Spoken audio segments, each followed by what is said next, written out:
Kakinada McLaren school grounds లో ఈ నెల 9వ తేదీ నుండి 11వ తేదీ వరకు కాకినాడ శాంతి ప్రార్థనా పండుగలు ఘనంగా నిర్వహిస్తున్నారు. ఏల్చూరి విక్టర్ కుటుంబ సభ్యుల ఆధ్వర్యంలో ఏల్చూరి సాగర్ పర్యవేక్షణలో జరుగుతున్న శాంతి ప్రార్థనా పండుగల్లో డాక్టర్ పాల్ దినకరన్ కుటుంబ సభ్యులు పాల్గొని దైవ సందేశం అందించారు.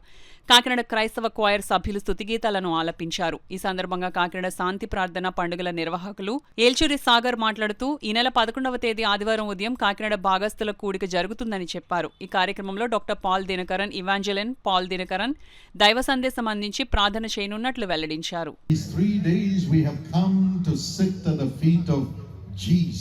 ఈ 3 దినముల పాటు మనము యేసు పాదముల చెంత కూర్చుని నిమిత్తమై చేరి వచ్చి ఉన్నాం.